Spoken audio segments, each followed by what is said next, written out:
Good morning, everybody. What a magnificent Friday it is. It's a little bit cold. The winter's definitely setting in here in Germany. I'm getting a little bit chilly, but we have had a fantastic week. Well, I've had a fabulous week anyway.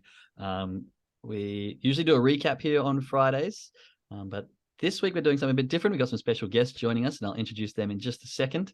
But this week we've been talking a lot about perspective and finding different perspective in life, and then on the charts in both a micro and a macro sense. And I've really enjoyed what we had yesterday with our meditation from Deanna, which was lovely. But like I said, today we're going to be doing something different. I believe, I don't want to give away too much, but I believe we've got a bit of story time coming in, and something very similar to what we talk about a lot here on this show, or on these calls. And that's about, getting down to those core beliefs and values, pulling back those layers.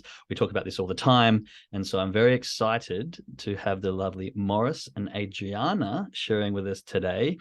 While I introduce them, could you please chuck into the chat some gratitude that you have for this week, some gratitude that you may have had for this morning or yesterday. We love talking about our gratitude, so I'm not going to skip past that because that is our routine thing every morning. This week, I am so grateful for new lessons. I'm so grateful for patience. I've had so much patience on the charts this week, and it's paying off.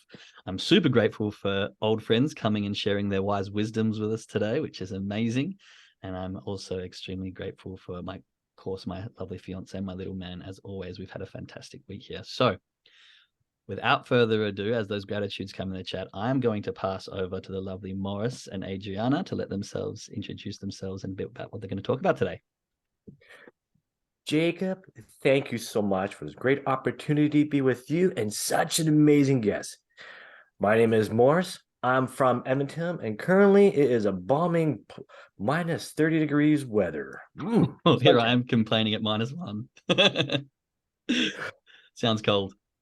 And here we have the amazing and beautiful Adriana. Good morning, everyone. Good morning to be here. Thank you so much for being here. First of all, this is a great opportunity for myself and Morris to be here, and we're grateful for this. We want to say good morning, good afternoon, good evening, whatever is there for you. We're here to speak about mindset and how we can reset our mindset. But before that, I want to ask Morris, what has to do mindset with trading? Wow, we all heard the saying, 80% of trading is mindset and 20% is skill. Mindset is the operational manual of our lives. It's how we interact with people. Mm-hmm. It's how we interact with our loved ones, our friends, our coworkers, the decisions we make. Do I take that trade? Do I not? Do I hang on to it a bit longer, or do I close it? Do I take that promotional job offer or not? I don't know. Let me tell you a quick story. Ooh, I like stories. You like stories? So it was this little girl back in the day. She was about 5 years old. All right. Yeah, 5 years old. And she came from, less fortunate family. And she struggled to find ways to play. And she used her creativity. So as she's using her creativity, she's using, things like this to make them their characters, and like this, just play around with it. And as she was playing, she wanted to share. She started creating these stories, these fairy tales, and these songs. And of course, she wanted to share. She's very excited. And her father ended up coming into the house. And she was like, let me tell you all about it. I was creating a story, and this character was so good. Just listen. William, shut up!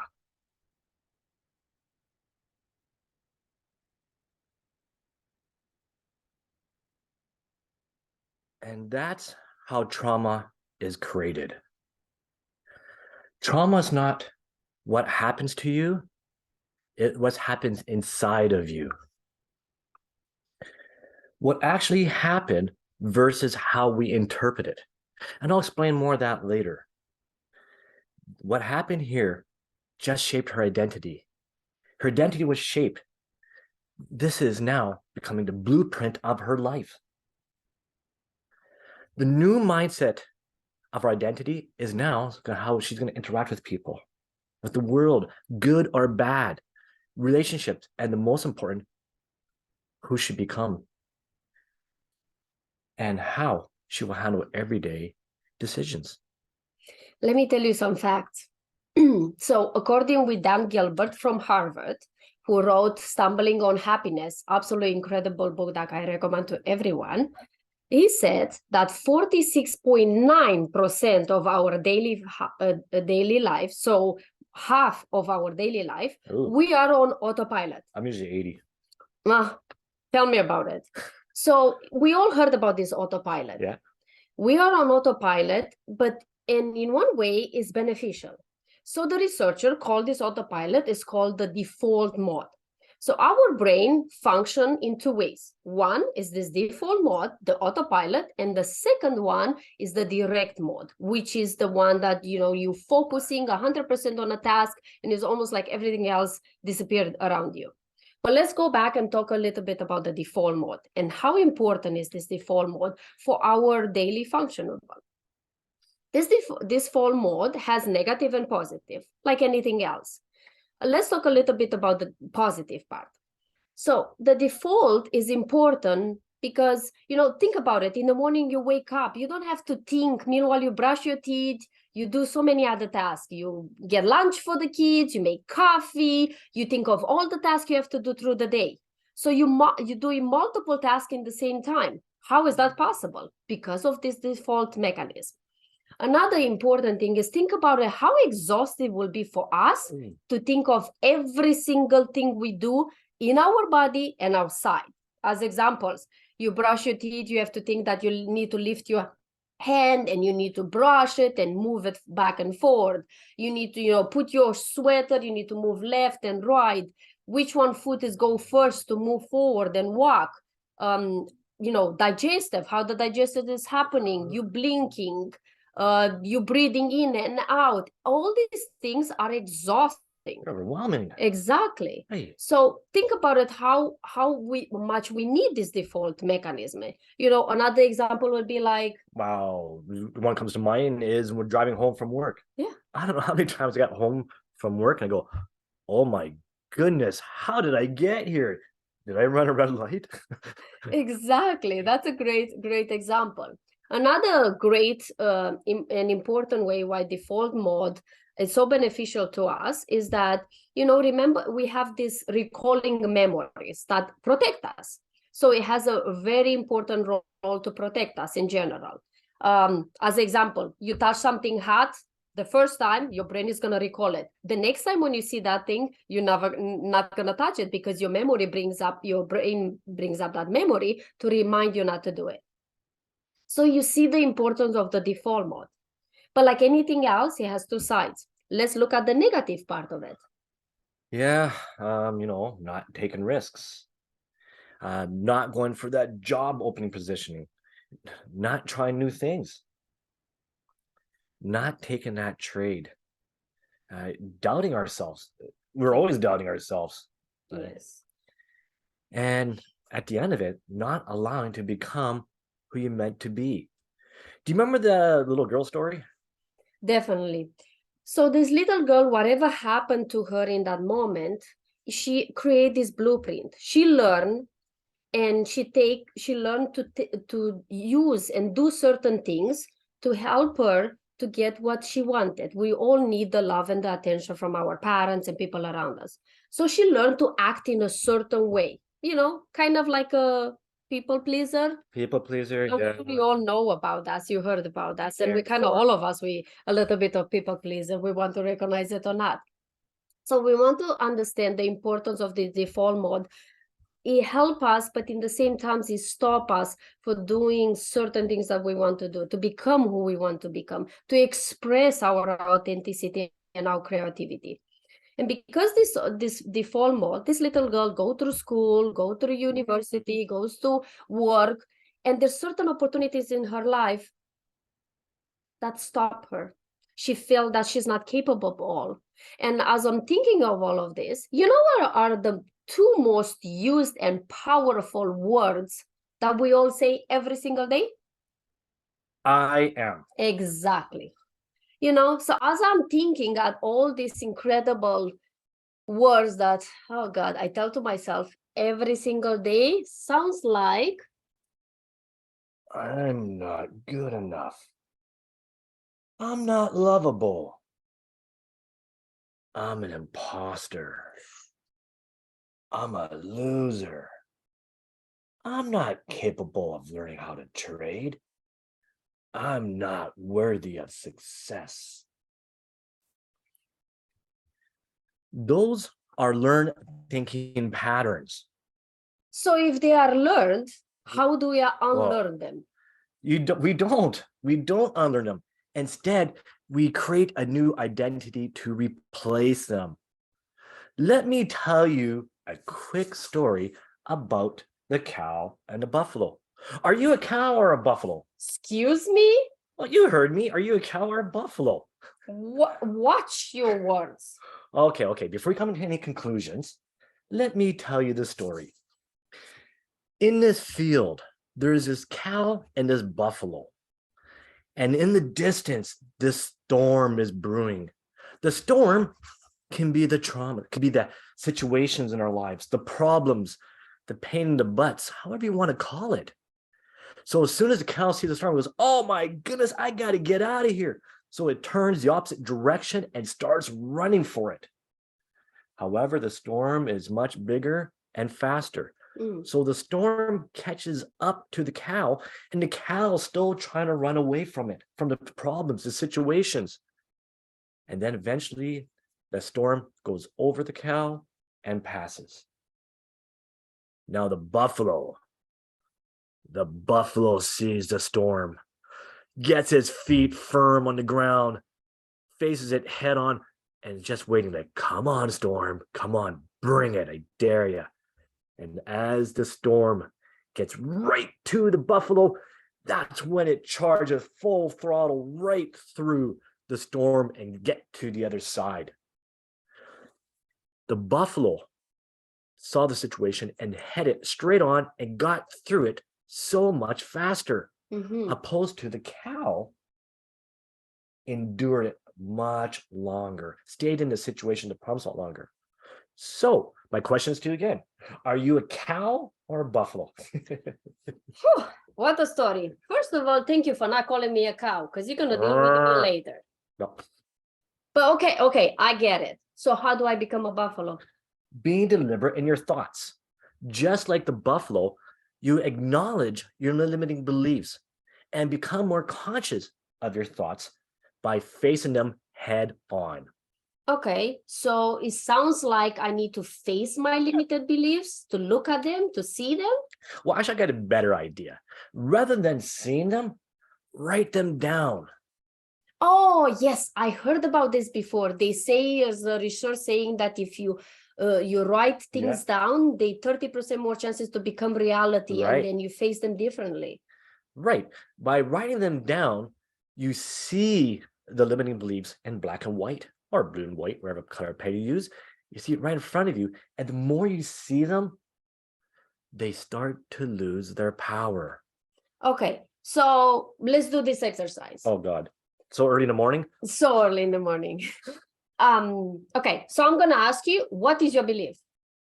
Let me get down on my knees and start praying. No, silly. I don't talk about that kind of beliefs. I'm talking about your limited belief. You know that thought, that little voice inside your mind that keep telling you the same thing over and over again? Yes, I do. Well, back in school and through work, nobody likes me.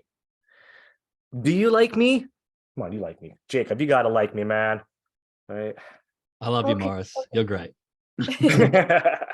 Okay, so I have 3 questions that will help you to change that.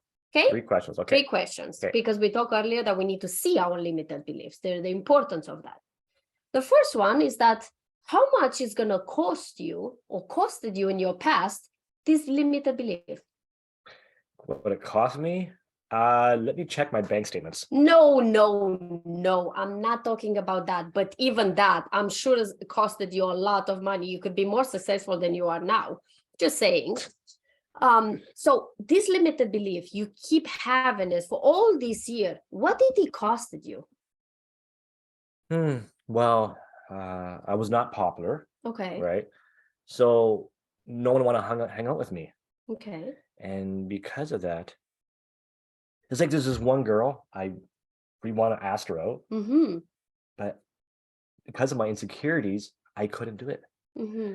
And because of my insecurities, I couldn't take on opportunities, right? Job opportunities or take the trade. Like it's Okay. Second question is that what is this limited belief keep having it costing you now in the present moment? not taking the risk, feeling stuck in my lifestyle. Mm-hmm. And because I'm feeling stuck, I'm not happy. I get you. I get you.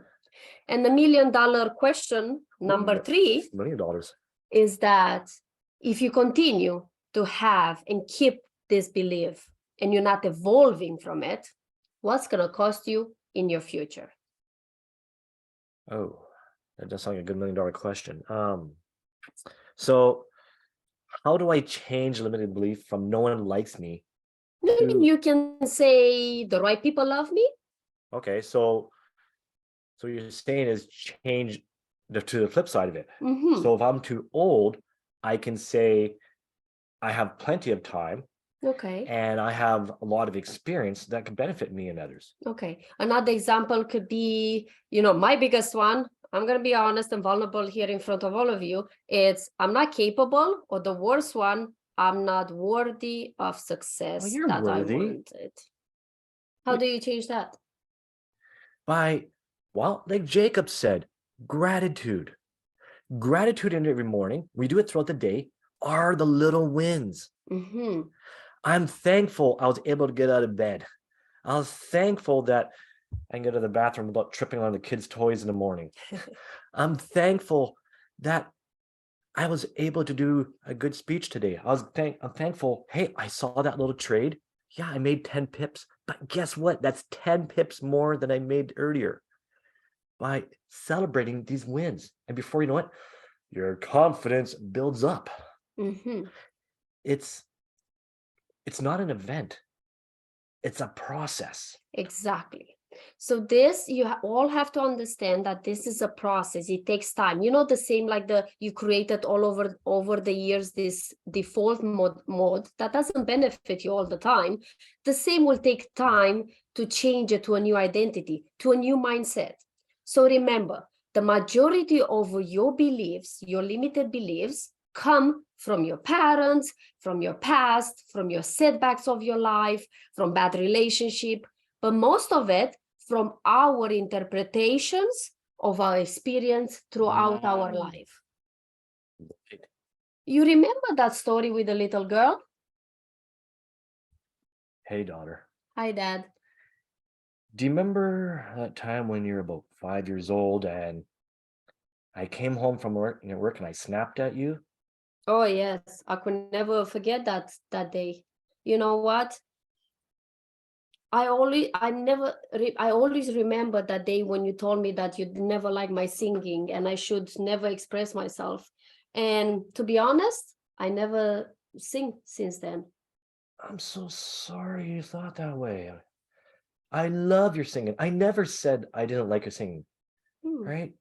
I just said, will you stop it? Because I had such a bad day at work. The commute home was brutal. People cutting me off, right? Minus 30 degrees outside. Oh God, this pounding headache. So when I got home, and I heard you singing, I should have been a good father and told you that I have a terrible headache. And instead, I let it pound in and pounded me until I snapped. So does mean it never was my fault? Never, never your fault. See, this is how what actually happened versus how we interpret it.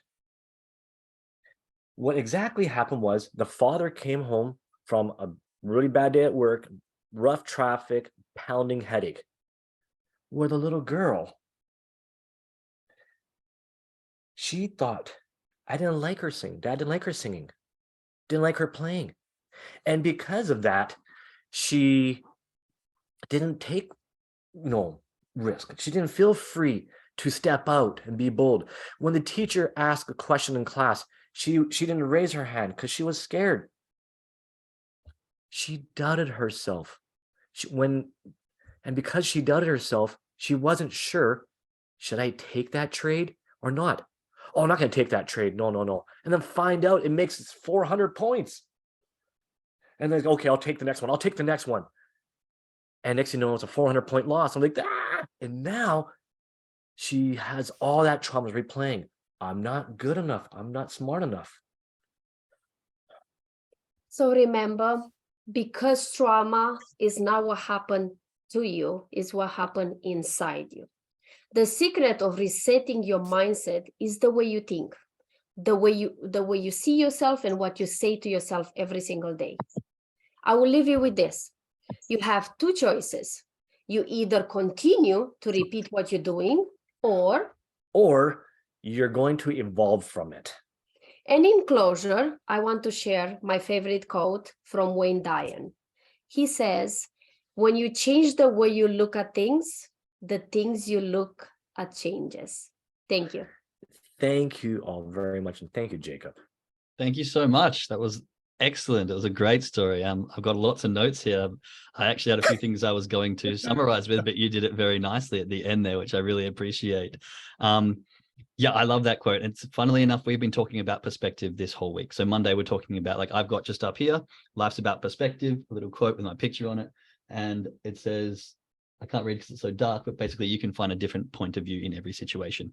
Mm-hmm. Then we spoke about this in sense of looking at the charts in a micro version and then looking at the overall chart trading journey in a macro version. But I absolutely love what you were talking about there. And my notes here. So just for everyone who's been on the calls and maybe has relative to what some of the stuff we've been talking about over the past few weeks, what happened to that little girl at that particular moment? We spoke about this before. Her logical brain wasn't developed enough to justify the situation from a different perspective, her father's perspective, and it went straight to the emotional brain and it did the damage there.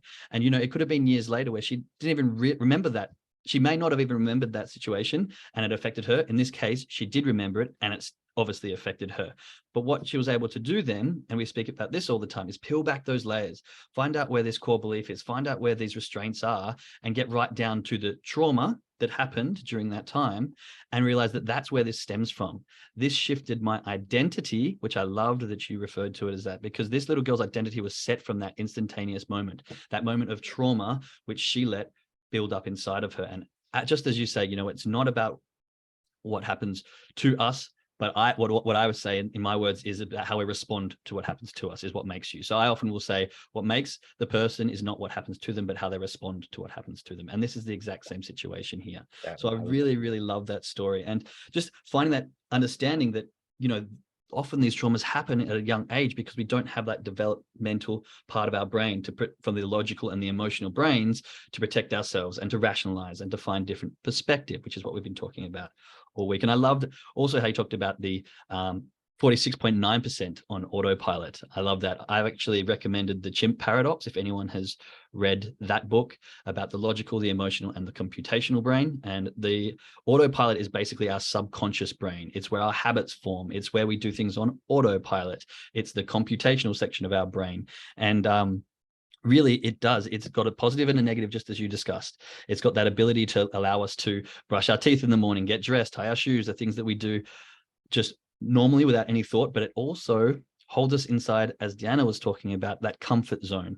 We find comfort in it, we find routine in it. And in order to break out, we have to face our fears. We have to get a little bit uncomfortable. We have to push ourselves past that limit and start to break those habits down and form new ones to replace them. Or pull back those layers, dig down deep and find that subconscious paradigm and those beliefs and those values that we have deep inside us and start to ask the questions.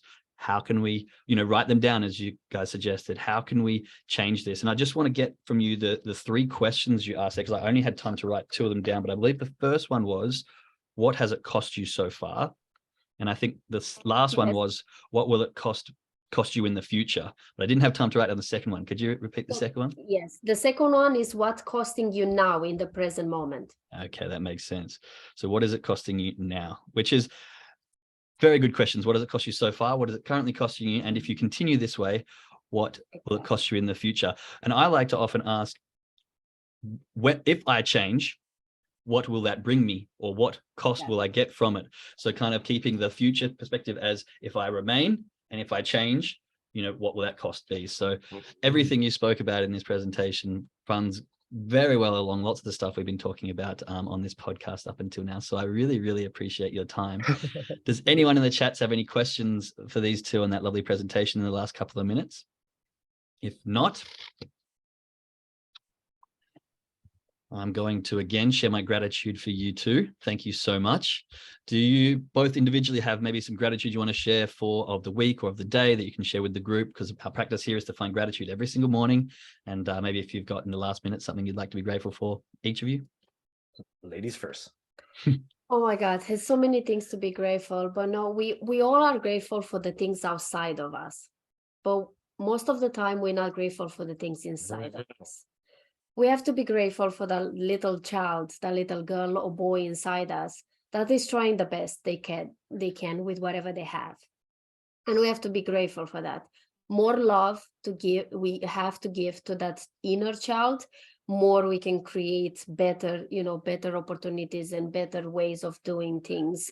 And first of all, we all know that we are very easy and quickly to give to everybody. But the most important is to give to ourselves, to have to give to other people. So today, I'm grateful to myself that I took this challenge to do something new that I never did before. And I'm grateful that I'm standing up here and be able to speak something that the little girls was me. I never had the courage to speak until just lately. I'm just peeling that layers, as you said, I'm just peeling slowly the layers. So I'm grateful to the little girl. Thank you. Congratulations. That's awesome. Well done. And I'm very grateful. Again, we were so many grateful for external things, like the speaking event here. Thank you, Jacob, for much. It was a great opportunity. And just to let you know, Jacob, this is our very first official public speaking together. So it was great honor and pleasure to have this. And also, last night I had the privilege to look myself in the mirror for about 10-15 minutes, look straight in the eyes of me, and gave myself gratitude. It's one thing to kind of, you're driving or you're in a coach or lying in bed saying gratitude, but who you're really saying it to, it's for you. Look in the mirror. God doesn't feel so different. But guess what? It made a deeper impact to me. Morris, hey, you in the mirror. I love you, man. You're awesome. Thank you. And thank you, Jacob. And thank you, everyone. It's so good to see everybody. Yeah, nice. I love that. Yeah, we were talking about relationship with self and how important it is to grow that. And, you can't really give to others like we often like to give and share. But until you've filled your cup up, there's no point in trying to give to others from an empty cup. You must fill yourself up with gratitude, have that self-respect, have that relationship that's so strong with yourself that it actually overflows and that positive energy flows out into other people's. And that's really the best way that you're going to be able to help as many people as you can. But with that, thank you so much, you two. It's been amazing. Maybe we can get you on sometime in the near future to share another story. I had a great morning. It's a perfect way to wrap up our Friday. To my traders, I will see you in a couple of minutes on our trading call. I love you all. And to the people listening on the podcast later, I should just to let you guys know, I should have this up later in the afternoon today, so you can hear that and share it with your community as well. But to everyone listening on the podcast, I hope you have a fantastic weekend. I hope you guys have a fantastic weekend, and we shall be back here again Monday morning, same time, with hopefully the same energy and the same beautiful lessons to explode our mind. All right, everybody. Thank you very much. And with that, I shall leave it there. Thank you so much. Thank you, everyone. Bye-bye. Thank you, Jacob. Bye.